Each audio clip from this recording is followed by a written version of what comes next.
അച്ഛാ നമുക്കൊരു കരി കുടിക്കുക. അപ്പം തന്നെ ഞങ്ങൾക്ക് കടിക്ക് കുടിക്കാൻ മോഹം. അപ്പം അച്ഛനടുത്ത് പറഞ്ഞപ്പോൾ അച്ഛൻ ആന്ന് പറഞ്ഞിട്ട് ഇത് കരിക്കിടാനായിട്ട് വരാണ് കേട്ടോ കൂണിയും കൊണ്ട്. അപ്പം അധികം ഹൈറ്റില്ലാത്ത തെങ്ങായി കാരണം നമുക്ക് കൂണി വെച്ചിട്ട് കയറിയിട്ട് ഇടാം കേട്ടോ. അപ്പം ചില കൂണിക്ക് വെച്ചിട്ട് കരിക്കിട്ടുട്ടോ 2 കൊല കരിക്ക് നമ്മൾ ഇട്ടു കേട്ടോ. നമുക്ക് എല്ലാവർക്കും ഉള്ള കരിക്കായിട്ടാ. അപ്പം ഇത് ചെന്തെങ്ങിൻ്റെ കരിക്കാണ് കേട്ടോ.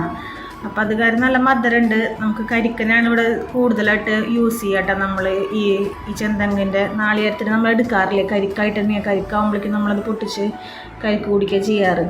ഇത് ചേട്ടനുള്ള കരിക്കച്ഛൻ വെട്ടാണ് കേട്ടോ.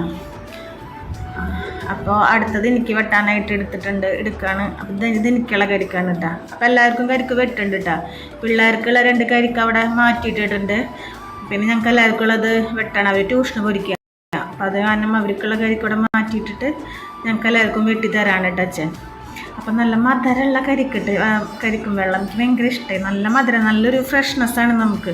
ഇപ്പോൾ ഇവിടെ പിള്ളേർക്കൊക്കെ വയ്യാണ്ടായിട്ടുണ്ടെങ്കിൽ പനി അങ്ങനെ എന്തെങ്കിലും വന്ന അച്ഛനപ്പോൾ കരിക്ക് വെട്ടി തരും കേട്ടോ. ഇത് അമ്മയ്ക്കുള്ള കരിക്ക് അച്ഛൻ കൊണ്ടു കൊടുത്താട്ടോ. അപ്പം അമ്മ ഇത് കുടിക്കണ നല്ല മധുരം എന്ന് പറയുന്നുണ്ട് കേട്ടോ. നല്ല മധുരം ഉണ്ടെന്ന് പറയുന്ന ആൾ കേട്ടോ. നല്ല രസമുണ്ടെന്ന്. അപ്പം അച്ഛനും കുടിച്ചു, ഞങ്ങളെല്ലാവരും അങ്ങനെ കുടിച്ചു കിട്ടുന്ന കരിക്ക്.